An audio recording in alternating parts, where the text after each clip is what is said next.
The bottle of Barolo cost nearly as much as a month's rent, and the man holding it wore shoes with worn heels.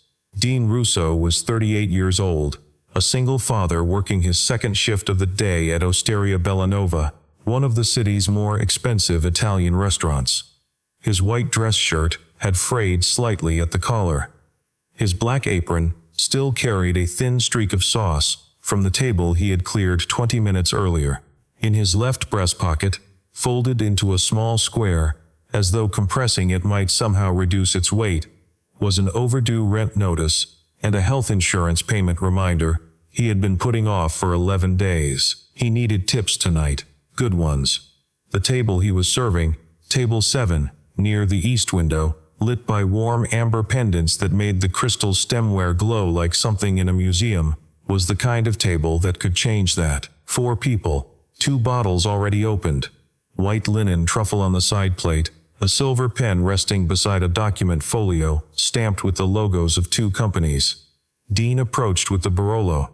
The man at the head of the table glanced at him with the particular variety of non-attention reserved for people whose names you never learn.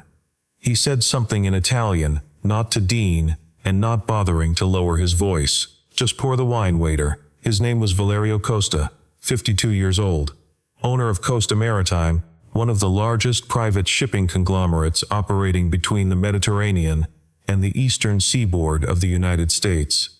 He had a gold watch, silver hair kept very short, and the unhurried manner of a man who had not been told no in a long time. Across from him sat Vivian Hayes, 36, dark-haired, wearing a charcoal blazer that had been pressed that morning and looked slightly less crisp by now. She was the CEO of Hayes Logistics, a family company she had inherited from her father 2 years earlier, along with its freight routes, its aging fleet, its loyal workforce of 3,000 drivers and warehouse managers across 9 states, and its debt. She held a pen of her own, and her fingers rested near the bottom edge of a document that was open to its signature page. Between them sat Simon Vale, 44 years old, Vivian's translator and negotiation advisor. He wore a pale blue shirt, no tie, and the kind of measured smile that made people feel they were in good hands. He had been at Vivian's side for 11 months, shepherding this deal from early conversations to tonight's table, and at the far corner, half invisible in the way service staff learned to be, Dean Russo stood with a bottle of wine in his hand, and understood every word being spoken, not because he had studied Italian in a classroom. He had lived in Palermo for 4 years. He had learned the language the way you learn to swim in deep water, not from a lesson, but from necessity, from survival, from listening very carefully to people who assumed you weren't listening at all. He poured. He stood still. Valerio leaned toward his associate and spoke in a low, rapid Italian that would have been difficult for someone sitting across the table to follow clearly, let alone someone standing 3 feet away in a black apron. When she signs, use the clause on page 42. Cut all the East Coast drivers in the first month. Sell the warehouses. Keep the fleet. Carve this company apart before she has time to understand what's happening. Dean's hand slowed almost imperceptibly on the bottle. Simon turned to Vivienne with a clean, practiced smile. Mr.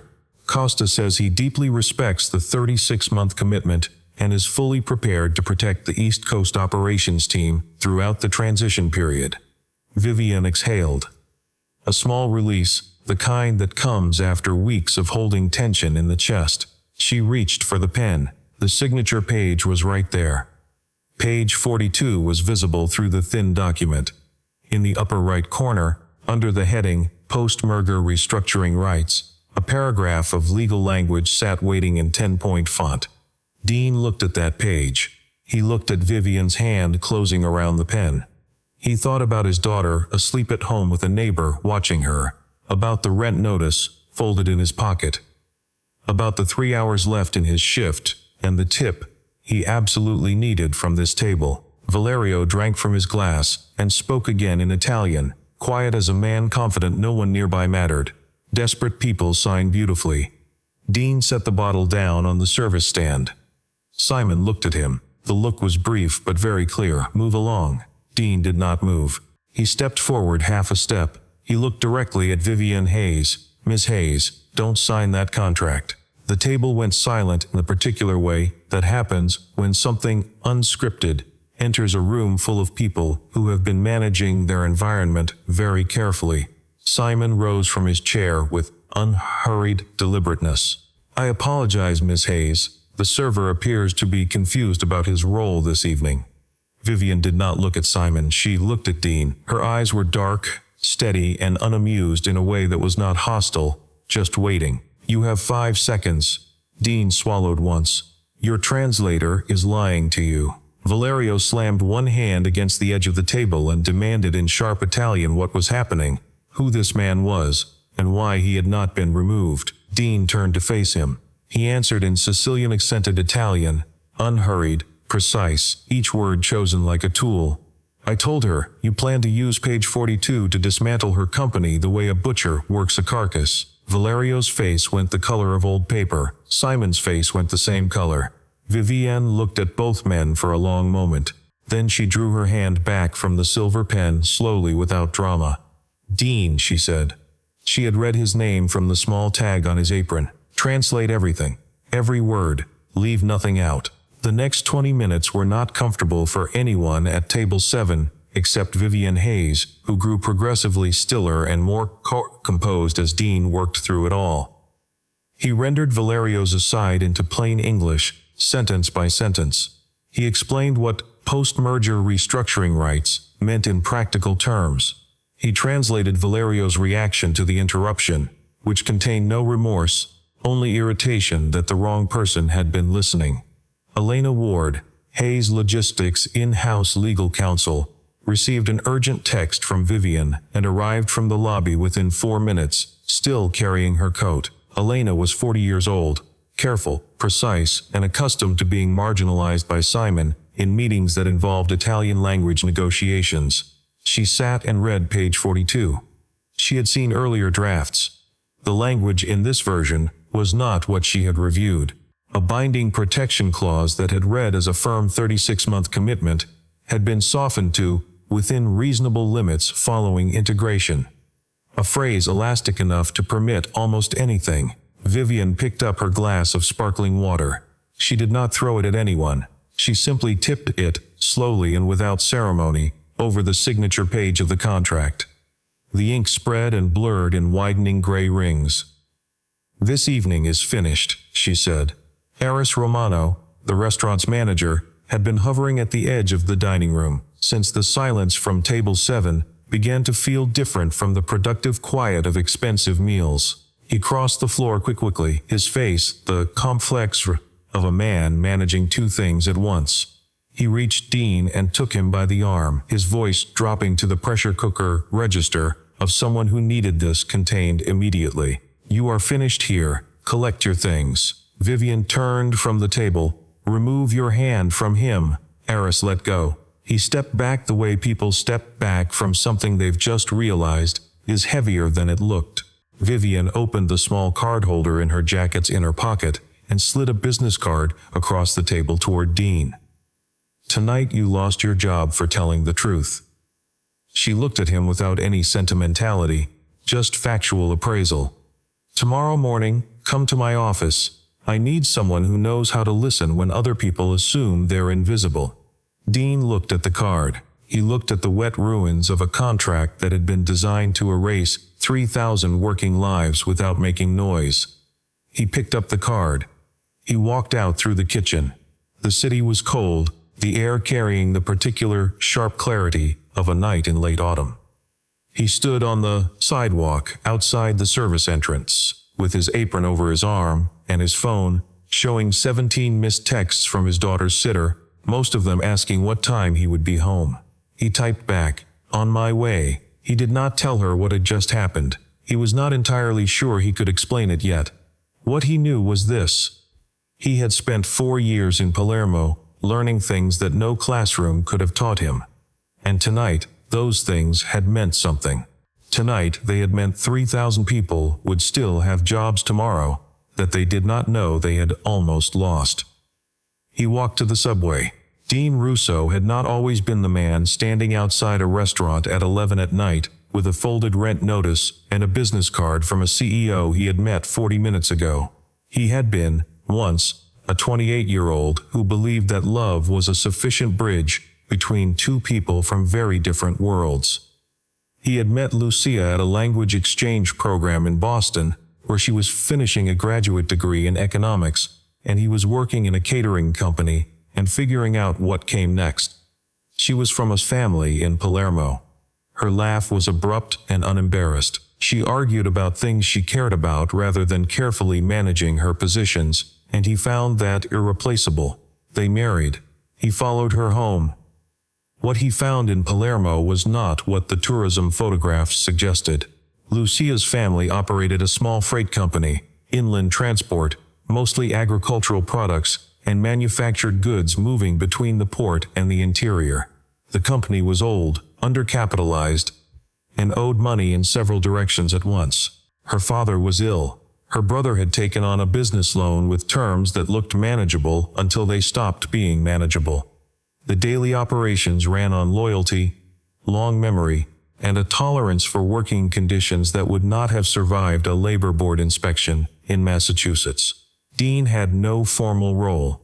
He was the American husband, which meant he was simultaneously an object of mild affection and significant skepticism. He could not help with the finances. He did not know the regulations. He could not read the contracts. What he could do was listen. He sat in on meetings where suppliers argued over port fees. He stood in the warehouse while floor managers at drivers. He was present for the phone calls where a customs broker explained, slowly and with considerable condescension, that a particular shipment would be delayed unless certain amounts changed hands. In all of these situations, the people speaking assumed that the quiet American standing in the corner did not understand enough to matter. Dean understood more than they thought, and as the months became years, he understood everything. He learned that people rarely hide the truth in the loudest sentence.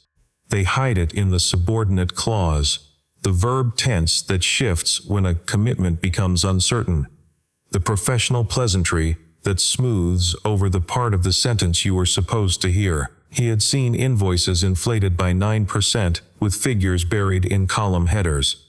He had heard a port official promise full cooperation while adding, in a second sentence spoken a half-pitch lower, that cooperation depended on a phone call first.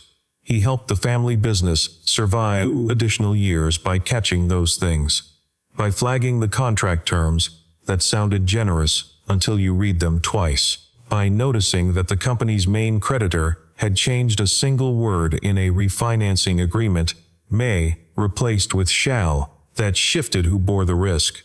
The marriage did not survive the effort required to save the business. That was not anyone's fault exactly. Two people can love each other and still find, after years of financial pressure and cultural strain, and the specific exhaustion of building a life in a language not your own, that they have grown in directions that no longer quite match. Lucia remained in Palermo. Dean came home to the United States with a daughter, a set of skills that did not fit neatly on any resume, and a clear, permanent understanding of the way language could be used to hurt people quietly and in full daylight. He took the restaurant job because it had flexible hours and paid in cash, and nobody asked him about the gaps in his work history. He was good at it, methodical, observant, capable of reading a table's needs before anyone at it had articulated them. He could manage 6 tables without losing track of any one of them. He could carry 4 plates without losing one. He could remain invisible when invisibility was what the moment required, and he could listen. He had told his daughter once, when she asked why he spoke Italian to himself, sometimes while doing dishes, that some languages are better for certain kinds of thinking. She had accepted this with the equanimity of a child accustomed to her father, doing things she did not entirely understand. What he had not told her, what he had never told anyone, was that he had spent 4 years learning to hear the lie underneath the polite sentence, and that he had never found a use for that knowledge until tonight. The years in Palermo had left marks that were not visible on his resume. He had stood in a shipping broker's office and watched a man explain, in perfectly reasonable Italian, that a particular freight rate was fixed by regulation when it was not fixed at all. It was simply the rate this broker preferred to charge. He had translated invoices for Lucia's family and found a discrepancy in a fuel surcharge that, over 18 months, had added up to enough money to matter to a small operation running on thin margins. He had been present when a port inspector told the warehouse manager, politely, and with considerable professional warmth, that the required documentation was in order, and then added, in the same tone one might use to discuss the weather, that a certain processing fee had not yet been addressed. The inspector had not looked at Dean when he said it. Dean had been standing 6 feet away with a clipboard. The inspector had assumed, as most people assumed in those situations, that the American in the corner was a decorative presence. He had been wrong. Dean had flagged it. The family had pushed back. The inspector had retreated. It had been an uncomfortable 2 weeks, and the fee had disappeared. That was the real education.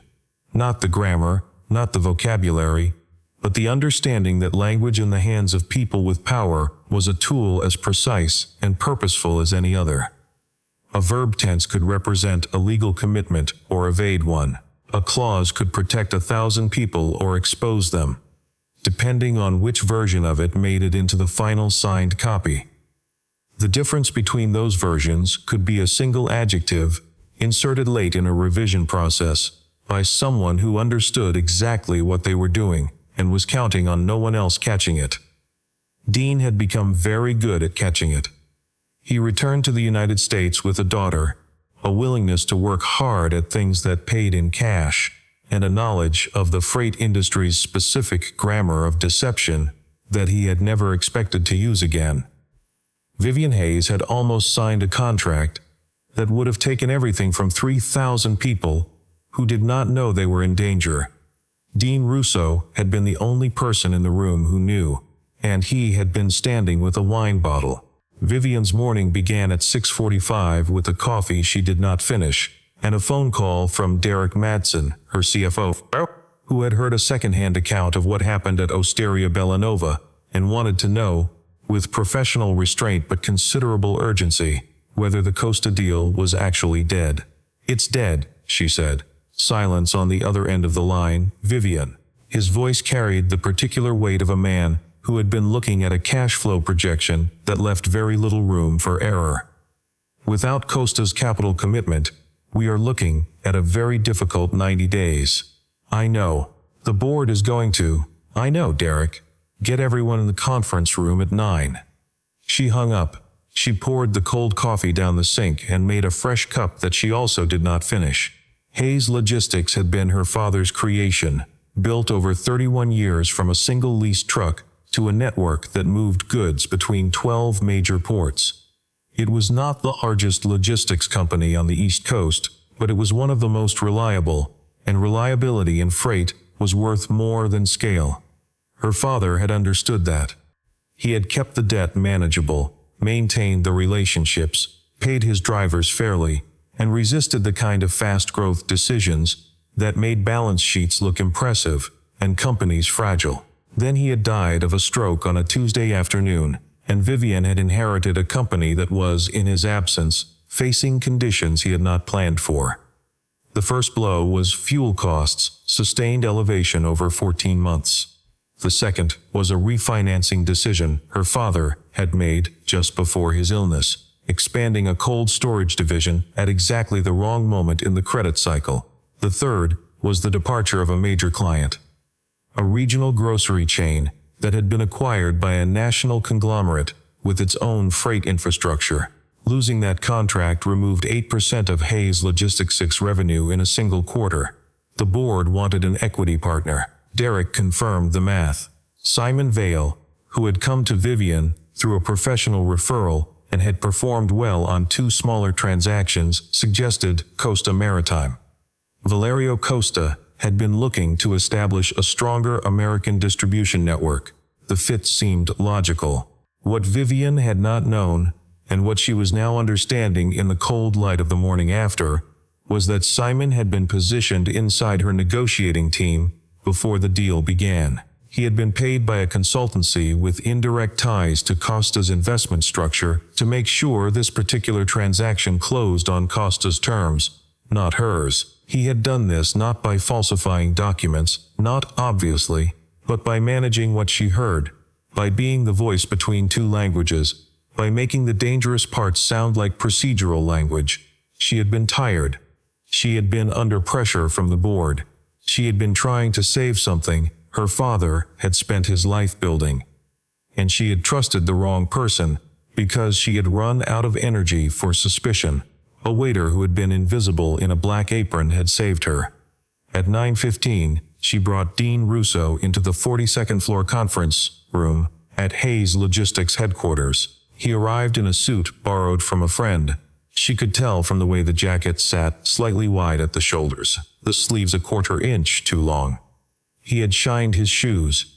His hair was combed neatly. He looked like someone who understood that this was important and had done what he could with what he had.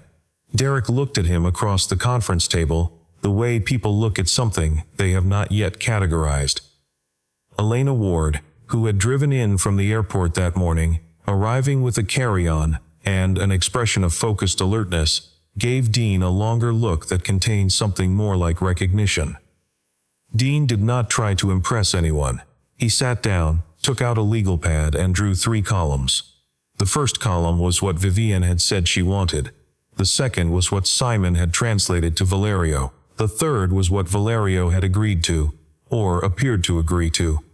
Based on those translations, working methodically without editorializing, Dean walked the room through every significant discrepancy he had caught at the table. Simon had not made errors. The distinctions were too consistent, too strategically targeted.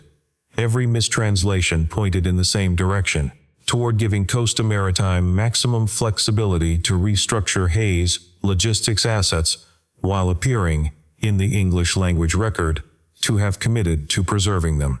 Page 42 was the primary mechanism, but it was not the only one. The warehouse provisions, the personnel insurance language, the 30-day corridor buried in the freight routing section that would have given Costa the right to redirect East Coast port assignments with 30 days' notice, rather than the 12 months Vivian believed she had negotiated. He wasn't bad at his job, Dean said. That's what makes us dangerous. He was very good at his job, and his job was not what you thought it was. Elena began pulling documents. She had been suspicious of Simon for 6 weeks, but had been unable to articulate the suspicion in terms that could withstand his explanations. Now she had a map. Derek sat very still for a long time. When he spoke, his voice was measured, like someone doing arithmetic in his head while talking. So we have no deal.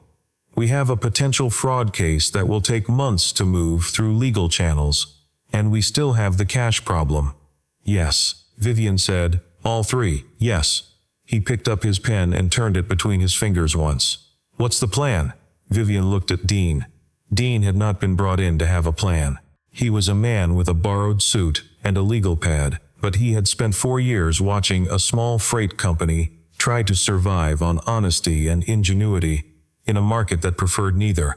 And he knew what the first question was. Before you decide what to do about the money, he said, you need to audit every document Simon touched. Email, summaries, meeting notes, draft contracts. If he was rewriting what you heard, there may be other agreements where the written record doesn't match what you think you committed to. Elena was already writing.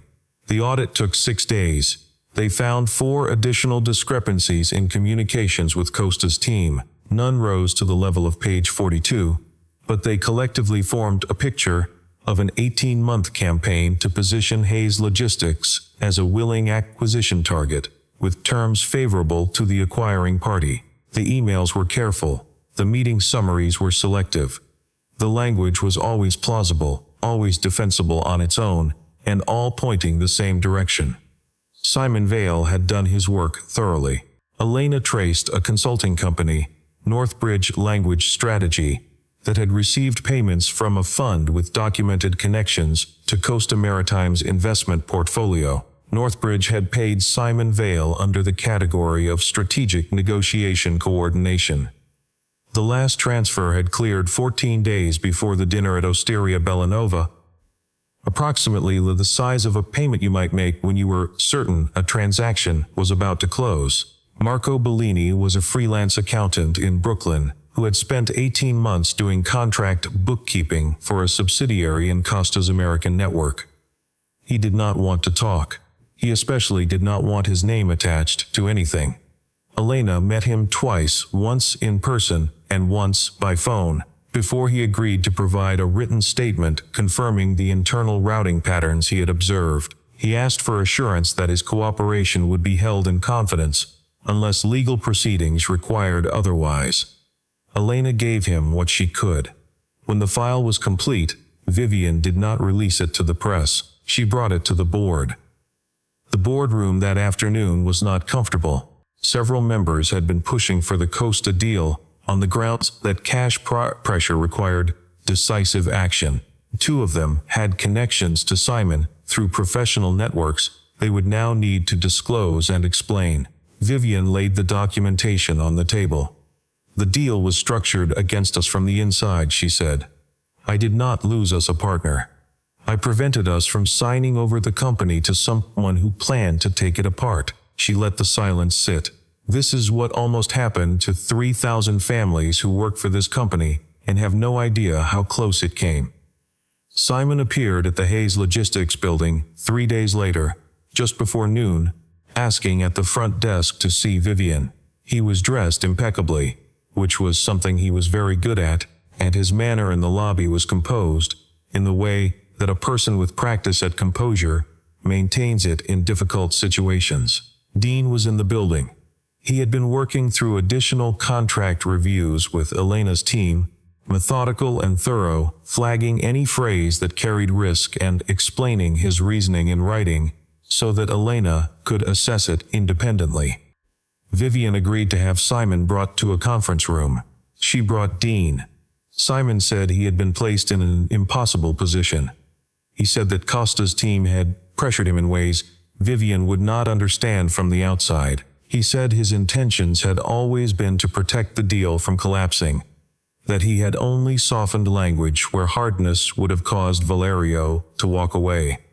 He said that if Hayes Logistics proceeded with legal action, the discovery process would expose how desperately undercapitalized the company had become, and that this exposure would damage her board relationships and her standing with lenders. He delivered all of this calmly, in the smooth professional English that had made him valuable for 11 months. Dean sat across from him and said nothing until Simon, apparently finding the silence uncomfortable, turned to look at him. "You were just a lucky waiter."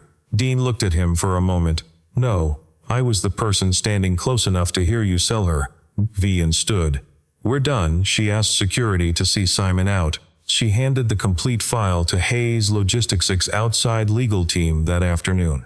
The board met in emergency session and voted, after 3 hours and 1 recorded abstention, to support Vivian's position.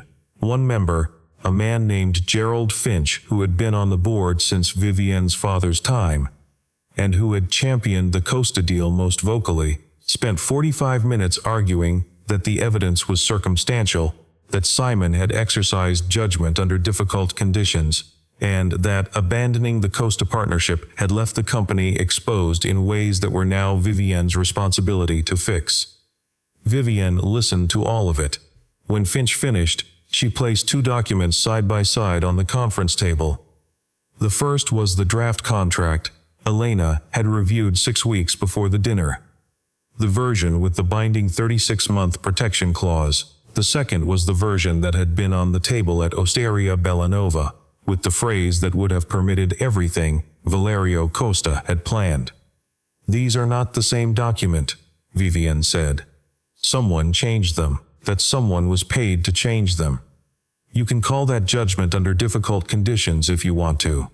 I call it what it is."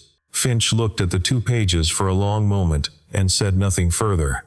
The vote was 7-1 in favor of supporting Vivian's free with the legal documentation and the alternative financing path. The 90-day plan was not elegant. It was built from necessity and clarity, and it did not promise anything it could not deliver. Derek renegotiated the terms on 2 short-term debt instruments, buying 14 weeks of additional runway. Elena initiated contact with a domestic freight investment fund, Julian Price's group, out of Cincinnati, that had been looking for an East Coast logistics partner with established port relationships and a functioning driver network. Their capital offer was smaller than Costa's. Their control conditions were more stringent. Their timeline for initial disbursement was slower, but their contract was clean. Dean read it. He read every page, including the schedules and the definitions section and the dispute resolution clauses. He flagged 3 places where the language was ambiguous, in ways that could become problems, and wrote a 1-page summary of the issues, plain English, no legal jargon, with the specific questions Vivian should ask before signing. She asked them. Price's team answered. 2 of the answers required contract modifications. The modifications were made. Vivian also needed to talk to her drivers. This was Derek's blind spot, not from indifference, but from the particular training of someone whose instrument of analysis was a spreadsheet.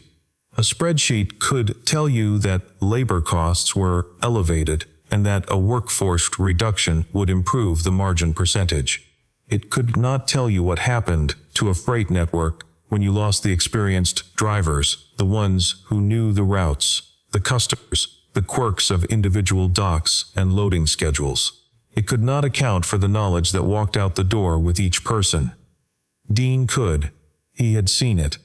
Vivian took him to the Ohio Distribution Hub, the largest of Hayes Logistics' operational centers, where the driver representatives gathered on a Wednesday morning in a break room that smelled of coffee and diesel and old vinyl flooring. Some of them had been with the company for more than 20 years. Several had heard rumors. The freight industries circulates information, the way water finds cracks, that a major sale had been close and had fallen through, and they were trying to determine what that meant for their future. Dean stood up. He did not have slides. He did not have a presentation, he said.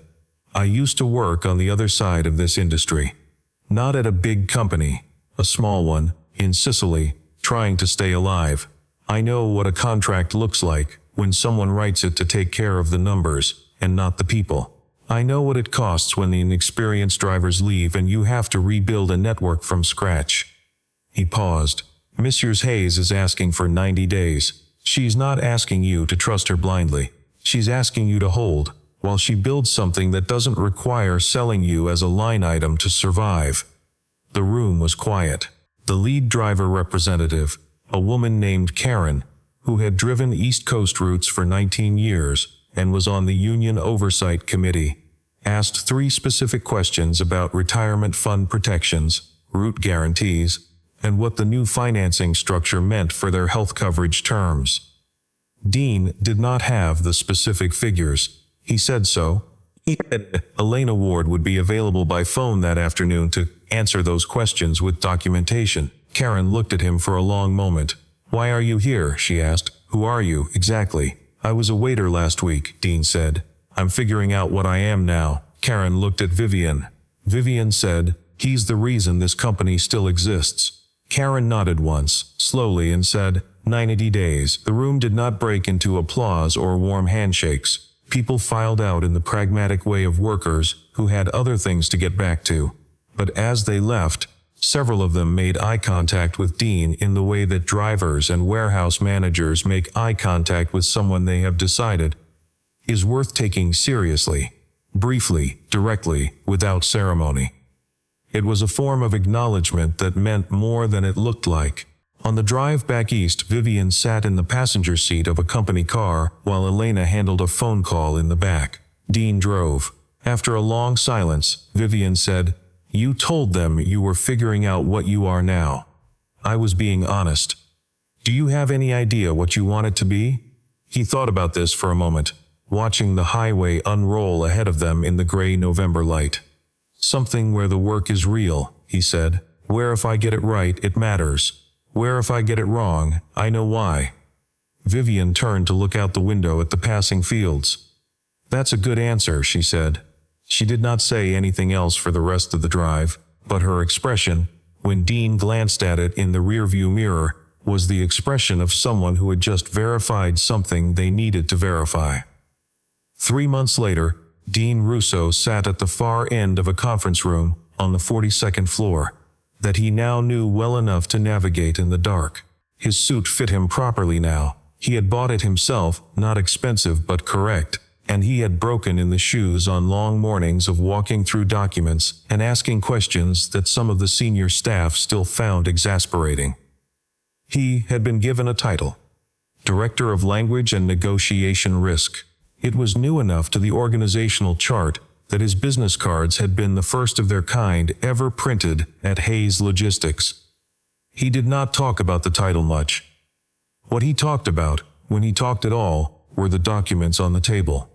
Today the room held Vivian, Elena, Derek, and the representatives of a Spanish shipping company that was exploring a port partnership arrangement on the Gulf Coast. The conversation had been moving well for 40 minutes.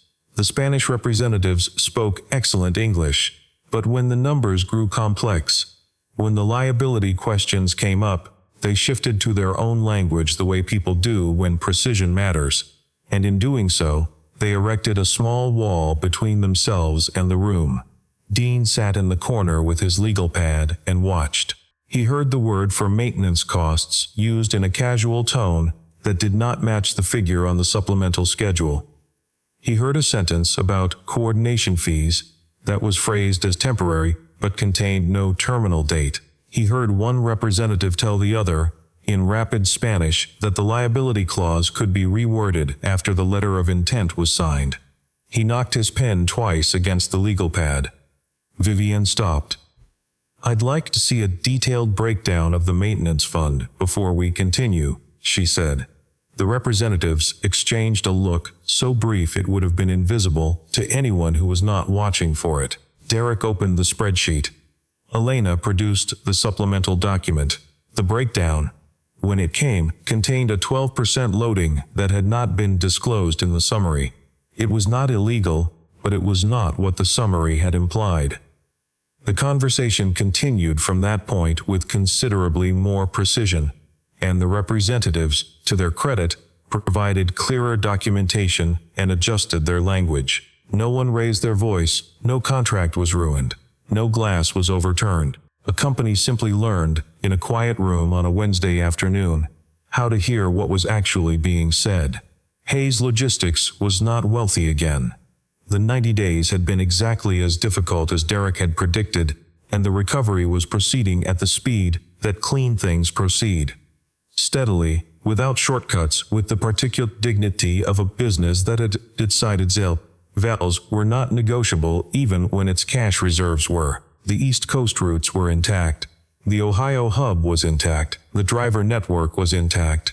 The retirement fund had not been touched. The warehouse assets that Valerio Costa had intended to sell had not been sold. 3,000 people were still employed. They did not know about the night at Osteria Bellanova. They did not know how close it had come. That was fine. Most of the things that protect people happen in rooms they will never enter, in conversations they will never hear, and that is what such work is for.